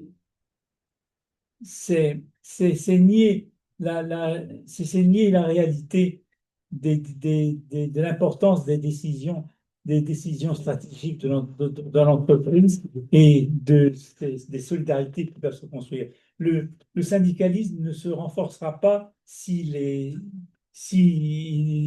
n'y a pas, je reprends, pardonnez-moi, je fatigue un petit peu. Ce syndicalisme ne peut pas se satisfaire du rôle de contre-pouvoir qu'on leur propose. Quelques places au conseil d'administration des entreprises, quelques négociations obligatoires supplémentaires, je ne sais plus combien il y en a, 20 et quelques aujourd'hui totalisées, obligatoires dans l'entreprise sur les salaires ou sur les conditions de travail.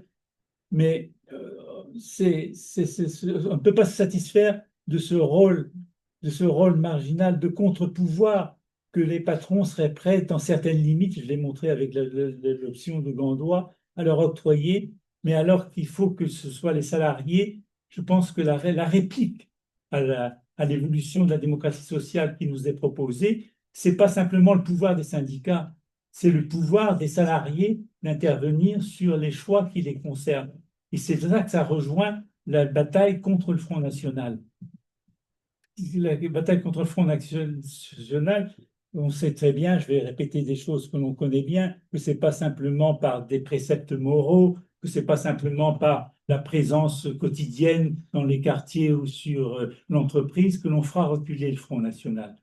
Dans l'aspiration que réalise le Front National aujourd'hui de voix ouvrières et de salariés, est l'idée qu'il faut retrouver un pouvoir sur l'économie, d'où son option de pouvoir fort du Front National dans les entreprises. On sait ce que c'est. Moi, j'ai vécu ça à Rennes, j'en fais référence, avec les sbires de l'extrême droite qui étaient de la PSL, mais ça a eu plusieurs noms, où la distribution d'un tract à la porte de l'entreprise était à chaque fois l'occasion d'affrontements physiques et qui démontrait bien que le fond de l'idéologie de l'extrême droite est l'autoritarisme et n'a pas rompu avec ces formes fascisantes qui ont marqué l'histoire et certaines expériences historiques. Mais ce qui distinguera, au fond, la démarche politique de la démarche syndicale, c'est le fait que le syndicat n'a pas vocation à prendre le pouvoir. Le syndicat a vocation à se battre pour que les salariés aient le pouvoir sur l'orientation des firmes, sur les politiques publiques. C'est comme ça que l'on pourra créer un rapport de force qui modifiera la situation que l'on connaît à l'heure actuelle, place le Front National, le Rassemblement national, au seuil du pouvoir. Donc, démarche syndicale, démarche politique, c'est la même réalité, c'est parfois les mêmes formes de mobilisation, mais c'est une perspective différente dans laquelle on se bat. Ça aurait été utile, par exemple, d'avoir à l'esprit cette analyse en 82, quand la gauche accède au pouvoir, comme je l'ai dit, avec une majorité socialiste. On n'avait pas les instruments intellectuels pour penser cela, d'où les plus anciens se rappelleront, les va-et-vient. Bon, la CGT fait-elle partie de la majorité? Fait-elle partie de la majorité ou ne fait pas partie de la majorité, de la nouvelle majorité? C'était pas tout à fait en ces termes, c'est pas en ces termes que ça se posait, dans la mesure où la CGT n'avait pas vocation à être parti de gouvernement ou syndicat de gouvernement. Ça nous aurait sans doute facilité la tâche d'avoir cette élaboration. Aujourd'hui, on est obligé d'avancer sur ce terrain du fait du danger que représente le Front National. Il y a intérêt, il y a intérêt à aller vite. Mais je rappellerai une chose, c'est ce que montrent les études d'opinion. Tu évoquais, Bernard, les attentes des salariés. Les salariés qui votent pour le Front National ne votent pas forcément pour toutes les propositions du Front National, mais ça s'appuie sur l'idée de ne pas pouvoir agir sur les politiques, de ne pas pouvoir créer les conditions d'un développement économique et social répondant aux besoins. Ça se joue pour partie sur les propositions à faire, sur les projets à développer, et Dieu sait s'il y a besoin de mener ce débat-là au sein des forces progressistes en général, syndicats et partis, dans leur autonomie respective.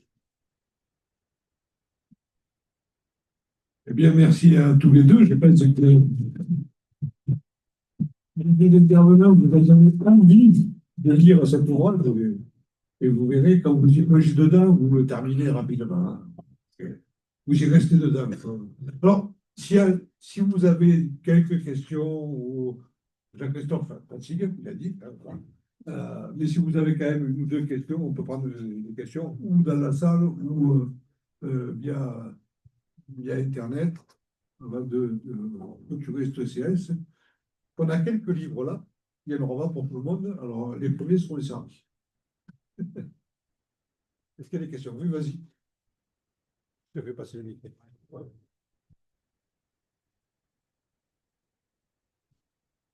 Cette réunion se tient sous l'égide de l'Institut d'histoire sociale nationale. Et moi, ce qui me préoccupe, c'est comment les travaux de nos instituts, aussi bien le national que pour ce qui me concerne, je parle sur l'Institut de la FAP, comment nos travaux sont utilement examinés par les directions syndicales. Et je me réfère surtout à un fait qui m'a bouleversé presque.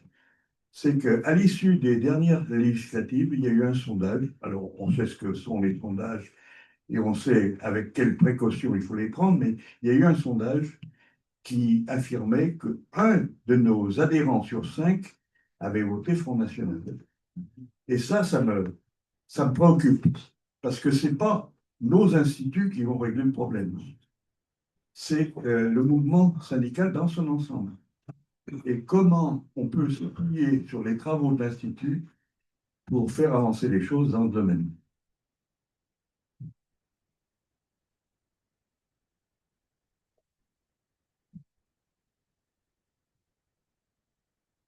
Non, bonjour. Moi, j'avais deux questions. Une, un point d'histoire qui est plus particulièrement pour Jean-Christophe. Alors, j'ai lu le bouquin en diagonale, et là, je suis en train de le relire très attentivement. Mais il me semble que sauf sur deux passages, il me semble que tu insistes, tu évoques assez peu le mouvement de 89. Or, il me semble qu'y compris par rapport à des questions qu'on pose aujourd'hui, je pense au syndicalisme. Moi, j'ai fait partie de ceux qui ont considéré que après les coordinations infirmières, les coordinations cheminots, etc., le mouvement de 89 aux finances et aux impôts était une nouvelle donne du syndicalisme. Voilà, ma première question, c'est, voilà, Est-ce que c'est volontaire? Est-ce que j'ai mal lu le bouquin? Ou est-ce qu'on peut en parler ailleurs? Et puis la deuxième, c'est pour faire écho juste à ce que tu as dit, Jean-Christophe, à la fin, là. Est-ce que, au fond, la situation qu'on vit aujourd'hui, y compris au plan international, ne nous oblige pas à remettre sérieusement en chantier des questions qui ont été dans le mouvement ouvrier posées dès la fin du XIXe siècle, mais la question de l'auto-organisation, de l'autogestion et de ce que, à un moment donné, dans la maison, nous avons appelé le pouvoir syndical, le pouvoir des syndicats. Tu peux faire passer derrière? Bien sûr. Merci. Oui, bonjour, Daniel Vatan, secrétaire de l'IHS. À propos des motivations à voter le Rassemblement national qu'a évoqué Jean-Christophe, Bernard a rappelé une formule qui est ultra rabâchée, du genre après tout, on n'a jamais essayé. Depuis quelque temps, j'en entends une autre qui est liée à la politique de Trump sur le sujet immigration. Quand je dis je l'entends dans mon environnement hors CGT, dans ma rue, chez mes voisins, où tout le monde sait que je suis CGT et tout le monde sait que je suis seul d'ailleurs dans la rue. Mais on n'est pas bien nombreux, une vingtaine de maisons, ça n'est pas un gros pourcentage. J'ai entendu ces 10-15 derniers jours, du fait et particulièrement il y a 24 heures, du fait du bruit qu'a fait quand même un peu, qu'on fait un peu les événements, comment ça s'appelle, je ne sais plus le nom de la ville, Minneapolis, pardon, voilà. J'entends,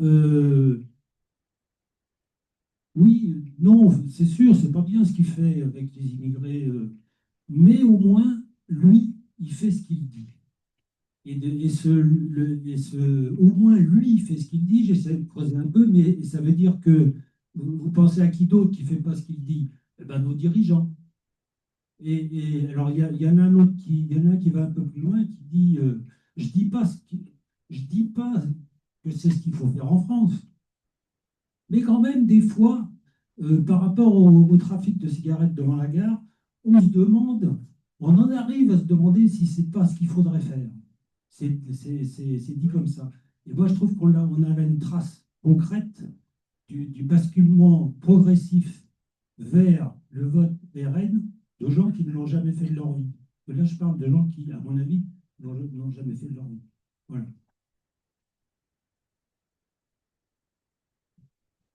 Il y a une question via Internet? Oui. Corinne. Oui, moi, je vois il y a des personnes qui sont tout à fait d'accord, y compris au sein de la CGT, sur le fait qu'il faut combattre l'extrême droite, mais qui disent, eh ben, il vaut mieux les laisser passer, comme ça les gens comprendront plus vite.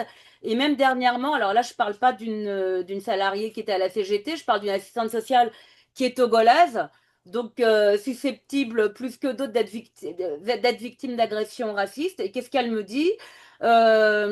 Puisque je connais plein de gens qui pensent que c'est de la faute des étrangers s'ils en sont là. Et ben moi, je ferai plus barrage la prochaine fois. Je vais laisser le RN passer. Comme ça, ils verront bien quand le RN coupera toutes les aides sociales que c'est pas la faute des étrangers, mais de la faute de ces gens-là. Donc voilà, je fais plus barrage. Donc voilà, on se retrouve face à des gens comme ça. Et là, je dis pas qu'il n'y a pas d'argument à leur confronter, mais c'est compliqué quand même la discussion dans ces cas-là.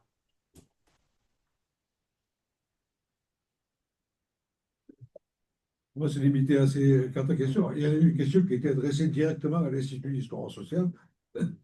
C'est quel est notre rôle et quelle est notre capacité à irriguer l'organisation. Bon, déjà, l'Institut d'histoire sociale est une association qui a été créée par l'organisation et dont les membres, les adhérents, sont les membres du CCN. Donc, c'est une association qui appartient quelque part à la CGT, à ses syndiqués. Nous faisons des propositions, nous faisons du travail. Quand il y a un livre comme ça qui traite quand même d'une histoire, même si ce n'est pas une histoire très lointaine, mais c'est quand même un bouquin Jean-Christophe, dans ce bouquin, fait quand même des références historiques importantes sur la CGT. Bon, on affiche partout, on le met, on l'envoie partout, on diffuse comme quoi cette initiative a lieu, on donne la possibilité de se connecter par Internet à distance, on filme, c'est-à-dire que derrière, sur YouTube, sur le YouTube de l'IHS, on pourra revoir cette séquence de travail. Voilà, on essaie par nos possibilités de le diffuser. Je rappelle qu'aujourd'hui, il y a les 3 grands journaux de la CGT. Il y a LEO Ensemble, il y a Vie Nouvelle, il y a Option pour l'UJ, qui vont derrière relayer cette initiative et faire la promotion de cet ouvrage et puis des initiatives de l'IHS. Voilà, on essaie de faire et de rendre le plus largement possible, le plus visible les initiatives qu'on mène, en espérant que, voilà, que ça sera vu. Donc après, il y avait 2 questions là, qui étaient posées directement à Jacques-Christophe. Voilà. Et puis 2 questions un peu plus générales sur comment, dans le débat quotidien, on combat cette idée de, à la fois, on n'a jamais essayé, ou alors, ben, peut-être qu'il y en a qui font ce qu'ils disent, etc., et c'est pas plus mal. Mais alors, une question sur 89. Particulièrement. Dans ma présentation orale, je n'ai pas parlé de 89, alors que ça m'a marqué forcément, parce que c'est dit, être à la direction d'un mouvement social qui dure 7 mois, marqué par des phases de grève générale dans l'ensemble d'un ministère, c'est pas courant, ni aux finances, ni ailleurs. Grève qui, je rappelle, était parallèlement menée chez Peugeot. Il y a eu conjonction des 2 mouvements à certaines phases du mouvement, qui était une chose intéressante de manifester ensemble. Mais sur le livre, je fais 4 pages sur 89, donc je te conseille de les prendre sur exactement les problèmes que tu poses, les problèmes de structure syndicale et de démocratie ouvrière, comme je ne sais plus si on l'appelle comme cela, mais on l'appelait comme cela à l'époque. C'était un mouvement caractéristique qui s'appuyait sur les assemblées générales, qui s'appuyait sur une force de syndicalisation qui était peu commune à l'époque. Tout le monde était syndiqué. Donc, il y avait une force d'organisation. Il y avait aussi une coordination. Mais il y a eu débat. C'est intéressant. J'ai fait référence. Je m'arrête sur ce point. Il y a eu débat au sein de la CGT sur la conduite du mouvement, où on nous a reproché, je dis nous, c'était la direction CGT, de faire trop confiance aux assemblées générales, à la démocratie à la base, en quelque sorte, et de minimiser le rôle de l'organisation syndicale. Et je me rappelle, Krasuki, à l'époque, a pris position dans ce débat-là qui se déroulait dans les couloirs de Montreuil, ici, plus qu'en commission exécutive, où il aurait dû, s'il y avait problème, il aurait dû se développer là, mais où Henri Krasuki choisit de venir participer à une assemblée générale de personnel des impôts. Ça ne se voyait pas si souvent que ça. Et a fait part de son expérience d'élu et de sa vision de ce que devait être l'autonomie, la marge de jeu des organisations syndicales à la base et du rôle des assemblées générales. Le syndicat ayant été jusqu'à proposer qu'il y ait un membre non syndiqué élu par l'Assemblée générale qui participe aux négociations, qui coupe court à toute l'idée qu'en négociant, on était en train de larguer le mouvement. Ça avait été efficace. On n'a pas eu de coordination. Voilà, donc les leçons, c'est tirer, c'est toujours, c'est pas à sens unique. C'est le rôle décentralisé de ces assemblées générales qui s'appuyaient sur l'ébauche d'Internet sur Minitel, qui permettait à chaque assemblée générale, tous les soirs, de connaître les décisions prises dans les autres assemblées générales, c'est une forme de démocratie participative à l'antique, et en même temps une organisation syndicale qui donnait le là, qui ne disparaissait pas derrière ces assemblées générales. Je pense que la conclusion, c'est qu'il faut marcher sur ces deux pieds, là aussi. Et c'est l'expérience que je tire et que j'essaye de développer, dans le livre. Donc, plus généralement, est-ce que ça relance les idées autogestionnaires? Je pense que tout aujourd'hui, dans les ruptures que l'on voit, tout doit amener à réexaminer les réponses que l'on a formulées par le passé. Ce n'est pas pour les remettre en cause, c'est quelquefois pour les conforter ou les approfondir, mais que la réalité nouvelle de ce qu'est le tissu économique et productif, j'insisterai plus aujourd'hui sur les aspects de nécessaire coordination que le faisait à l'époque, que le faisaient les tenants de l'autogestion. C'est-à-dire que le tissu productif ne sera pas le même que faisaient nos ancêtres de la charte d'Amiens. Ce n'est pas des outils de production autonomes, seulement autonomes, qui viendront à bout de la construction d'alternatives au choix économique d'aujourd'hui. C'est qu'il faut se poser fortement les questions de territoire, de coordination, que nous n'avions pas traitées en tant que telles dans la démarche planificatrice, même celle que participait la CGT au commissariat au plan.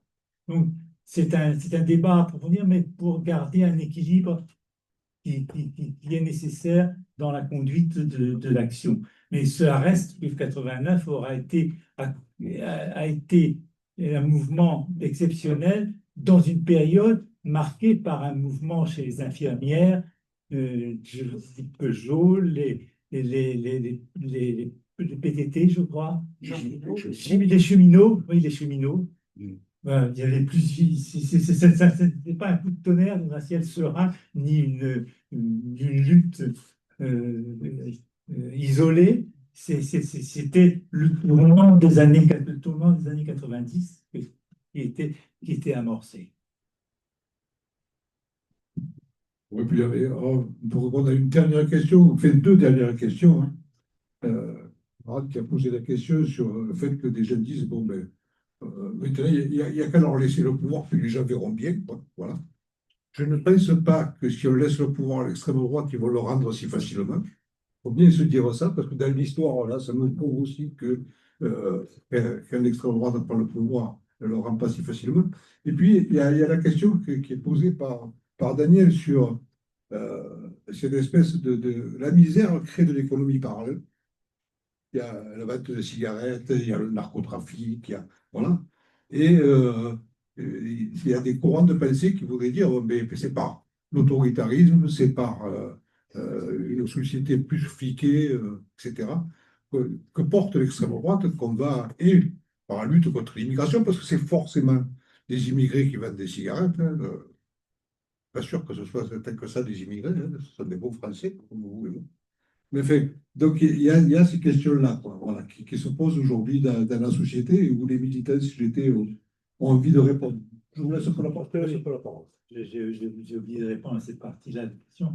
Je pense que ça rejoint la remarque que je formulais antérieurement, c'est que c'est un sentiment personnel, y compris confronté à ces discours sur il n'y a qu'à essayer.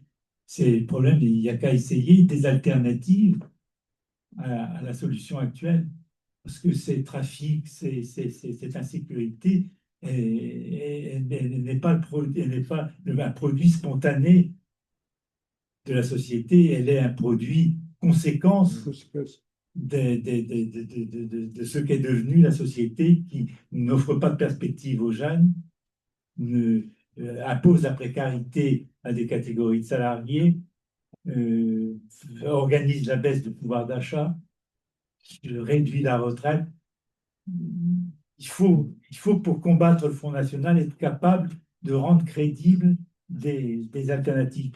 Je pense à l'expérience, Bernard évoquait des dimensions, c'est dans les années 20 et 30, il y a eu des tentatives de pouvoir autoritaire, de renversement de régime, de pouvoir autoritaire, le boulangisme qui a été au seuil du pouvoir, qui est mouvement que les syndicats ont réussi en 1934. Il faut s'arrêter un peu là-dessus, d'ailleurs.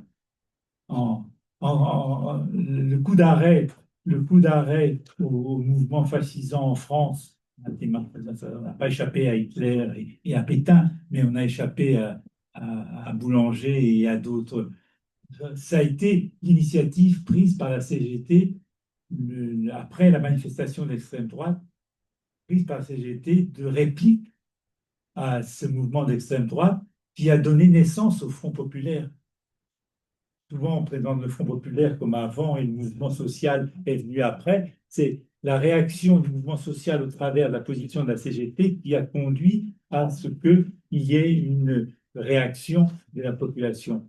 Et je pense que ça ne peut s'appuyer que sur l'existence de perspectives de transformation. On peut répondre au Rassemblement national que si on est en état de fournir des perspectives, un récit, des perspectives qui résolveraient les problèmes rencontrés. Mais voilà, je vous propose que nous arrêtions là. Je vous remercie une fois encore nos deux intervenants. Je pense que nous passons un bon moment ensemble. Et comme vous nous disiez, pour ceux qui veulent le livre, il n'y a pas de problème. Il est sur la table à côté de nous. Et il n'y en aura pas pour tout le monde.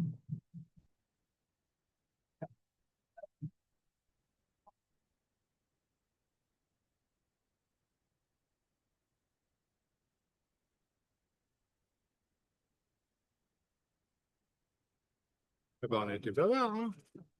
C'est pas mal, non? Je sais pas, oui.